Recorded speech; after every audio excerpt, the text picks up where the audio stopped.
Nice to see you. Nice to see you guys as well. So I want to just welcome you to Real in Films. I really enjoyed the first step. I want to say that um, the first step should be viewed everywhere because it's not only a documentary of just signing a bill. It's just more of awareness of what's going on in the day-to-day basis with the criminal justice system.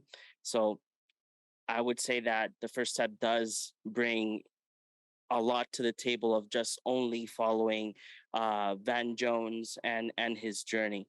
So wanted to ask you both what kept you both inspired to do another documentary on Van Jones.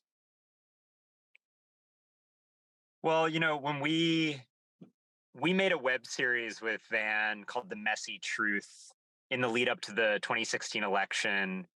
And that was basically a series of conversations that Van had with Trump supporters in their homes, modeling how to have some sense of empathy and dialogue across these dividing lines. That series went viral. We released it on Van's Facebook page. It got seen by millions of people.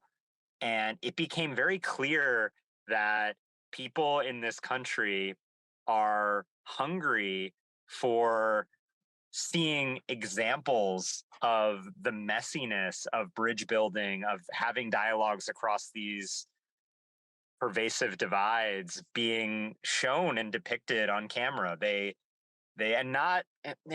you watch that series, it's not a rosy look at what bridge building looks like. It's a pretty raw, emotional look at it. So that inspired us to dive deeper into Van's journey as a civil rights leader pursuing bridge building in 2016.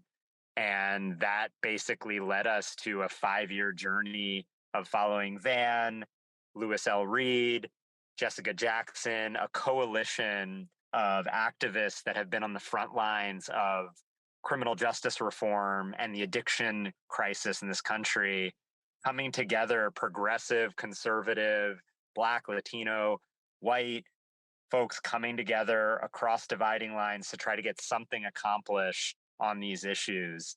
And we followed that story, and that's what the movie The First Step is. And the movie looks not just at what the process of bridge building looks like, but also the messiness of it, the conflicts, the contradictions.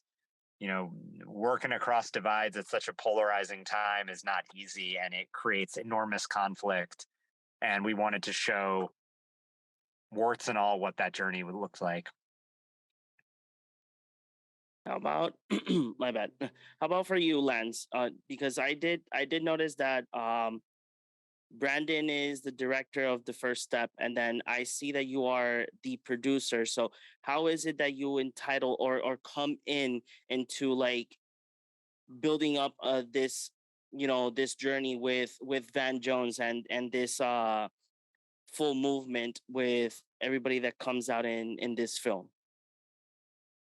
Yeah, so at the end of the day, I mean, director, producer, uh, any role, intern, on the film, I think all of us are trying to tell a story, and that's kind of the singular goal. And then to do that, especially with a film like this, the storytelling, happens in the field, with the crew when you're in production and in post-production in the edit room. And then it also takes, in order to sustain that, finding all the right talented people who can tell this story, which did not all exist. They didn't all exist in one spot. So it took years to go out, and I think I must have interviewed hundreds of people over the course of the 5 years that we made the film, to find the right field crew, post-production crew, story consultant, just all of that work and recruitment and team building was a big part of what I was doing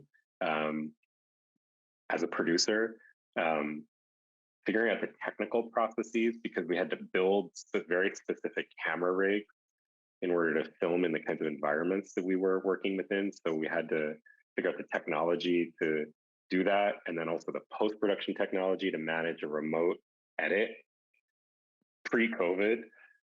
So that we had to figure out, and just this is a huge technical lift on the producing side, and then ultimately raising the money was a huge part of it. So this is an independent film, so we went every penny that the film costs, we raised it ourselves. So that was in and of itself a 5-year journey that literally up until the week before Tribeca, I was still raising money to pay for the film. So, and that took, not just applying to like one grant and then getting some good news, but a lot of rejection and a lot of research to figure out, who would be the right champions of a film like this. So there's a lot of things like that. And then just working really closely with Brandon to be a close partner and, be there for each other as we were going through something really, really hard, nonstop. Okay, so now going to that, continuing that line of challenges and difficulties, how how does it work that you have to follow a politician like everywhere, right? You guys have both mentioned that it took very long time to bring the first step on board, and then on the film aspect. But do you guys, both of you, that you have any type of like difficulties or challenges while filming or in post production of the first step? Yeah, I mean, pretty much every single day. I can name a few. Getting access to, when you follow, I had, well, for one, building the relationship with Van starts there. So we knew Van for several years before we started making this film, but knowing somebody and them letting you into their life at an extraordinarily vulnerable moment and difficult moment to capture the challenges and authentic difficulties of those moments on camera is a very different thing. So it took about a year of really being present in his life, making it clear that I wasn't just there to capture I was there to capture the highs and the moments where he was really succeeding, but we were also there to capture the moments that were really hard and tough, and even some of the mishaps and places where he maybe was stumbling. And the reason for that is because he's a human being, and audiences are not going to connect with a protagonist in a film that doesn't succeed and do great things, but also screw up sometimes. And Van, to his credit, understood that, but that took about a year of really, spending time being present in his life with a camera.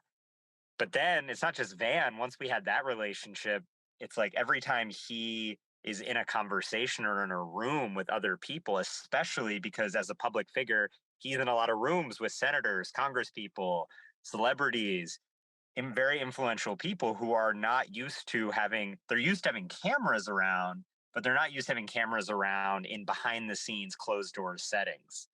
So then we had to build the relationships with those people. And that took a lot of time, and that took a lot of, showing up to film something, getting blocked and rejected, waiting outside, finally getting let in the room, building relationships with these people's staffers and their teams to really understand that we're not here to exploit or try to get a gotcha moment. We had to really be clear. We want to try to capture something authentic, but it's not for the sake of just getting a hot mic situation. We live in such a moment where people are so distrustful of the media because everyone's just trying to like look for that thing that's going to, shock people. And that's not the kind of filmmakers we are. So we have to build people's understanding that we're not those kind of media creators, and that takes time. So access is a big challenge.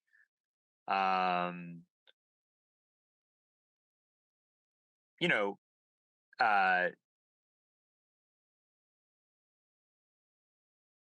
just the day-to-day stamina required. Van and his team move 1,000,000 miles a minute.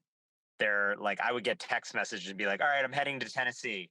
or we're heading here to do this action, or that me have this meeting. And a lot of those moments were really critical. And so Lance and I and the team, we had to be very nimble and be able to get on planes really fast, go to exactly where the action was happening, figure out how to move in a really quick and easy way with, it's like a lot of camera gear, it's a lot of crew. That was really challenging. And then the biggest challenge, I would say, of all of it was the edit. You shoot for 3 years, you got 400 plus hours of footage following a dozen characters through an extraordinarily complex narrative that is very sensitive, and weaving that story together and making sure to balance it and make it accurate and fair and fully represent each character with nuance and complexity. That took 2 years of full-time work of a dedicated team of about a dozen people. So so for what I see here is that 5 years of like footage, or around 4 years of footage, 40 plus hours of different shots, different places, different locations. And the hardest part is the editing portion of it. I did notice one thing that I would like to get the feedback from both of you. So I did notice that in the first step, there is a portion where a lot of people look at Van and they see that he's like controversial. There's a side that does want to follow him. There's another side that does not believe in him. Do you guys think that when the film, when the film is available for everybody, do you guys think that reception of like the controversial portion of the yeses or the nos will affect the documentary?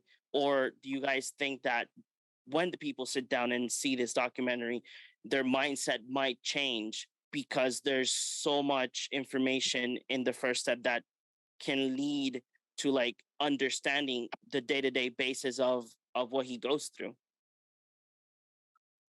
Yeah, I mean, I'll say something quickly, and Lance, chime in if there's anything you want to add. But what you're describing is the whole reason for making the film.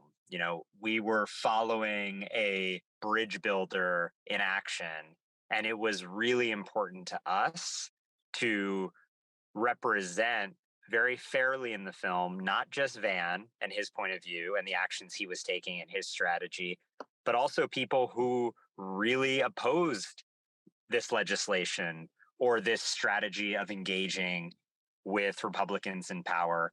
And they did that for very valid reasons.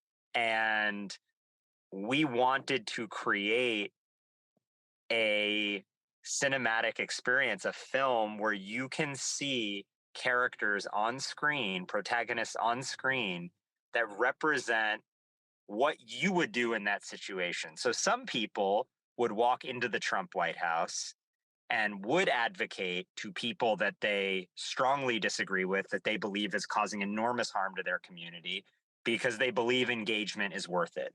Some people support incremental change at a time when a more comprehensive change is not possible. Some people believe that it's really important to stand in solidarity with other communities that are being harmed by this administration, and that holding out for comprehensive change is the more important strategy and effort. Those are all true.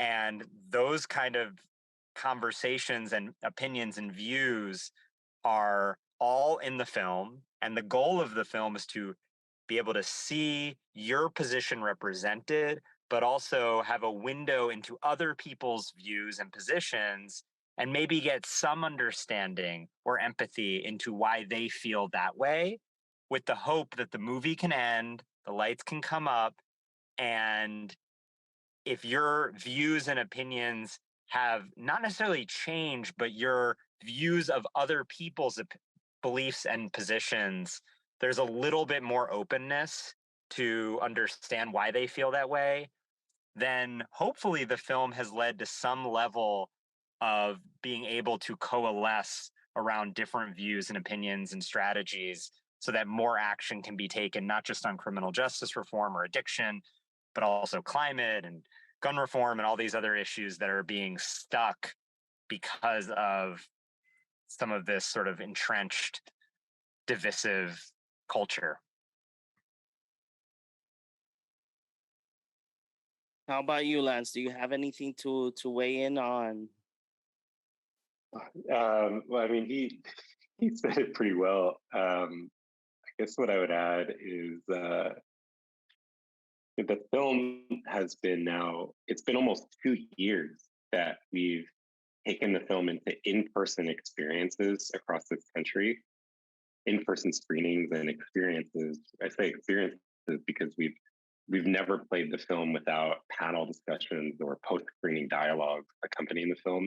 100% of the time, that's always been the case in person since the premiere. And that's been now over 100 screenings that we've had in more than 35 states and God knows how many cities. Those have been a wide diversity of communities and people, some super progressive, some super conservative, some really urban, some really rural, some all mixed up. I mean, it's just run the gamut. And I've been really moved by how people have engaged with the film in all these different settings and in the ways that Brandon has described that played out in person. So, and the kinds of qualities that you spoke to, in your question have been things that have resonated with people, I think, in a healthy and constructive way. That's what I've seen, in person play out. So at this point, I'm, eager to see what that looks like when it's ultimately streaming. I think streaming world is a really different, it's a different animal than holding screenings in person. You're not there to have the conversation. It's not a panel discussion in someone's living room. It's very different.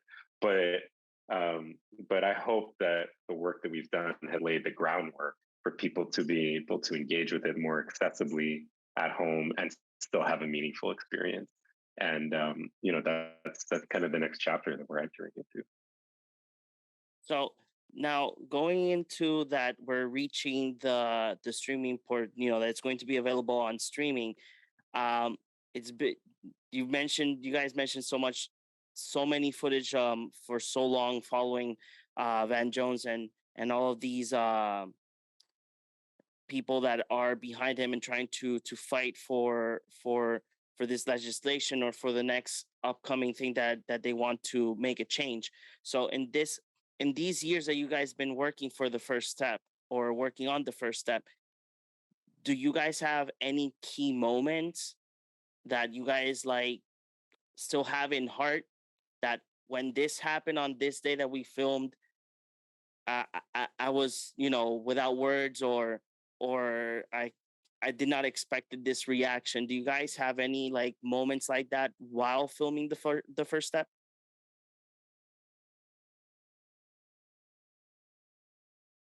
Sure, I can share.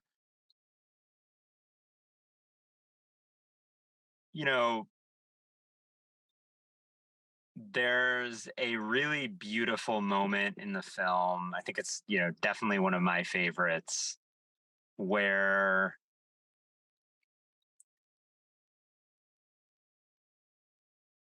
Doug Copenhaver, who is a community leader in West Virginia, is in the car with Tylo James, who is a community leader from South Central Los Angeles. Doug is white, conservative, Tylo, Black, progressive. And, Doug, if you see the film, Tylo essentially asks Doug, how did you vote for this president when he's causing such harm to communities? And Doug essentially, I'm paraphrasing, but Doug essentially says, well, my vote, don't assume that just because I made this vote that I'm a certain way, that I'm a certain kind of person. And then Tylo says, well, shouldn't your vote reflect your values? Shouldn't your vote reflect who you are? And then there's kind of silence. And Doug is like, I don't, I'm figuring that out. There's certain things that I really support about this man and his and policies he stands for, and certain things he doesn't like as much. And they both were sitting in a space where there was no clear answer. Doug's not going to change who he votes for and who he supports. Tylo's not going to change who she votes for and who she supports. And yet they're sitting there speaking openly, honestly about their feelings and why they voted the way they did. And that is the kind of medicine that I think we need in this country right now. It's not coming together and making, saying, okay, now we're going to vote the same way and we're going to be all kumbaya.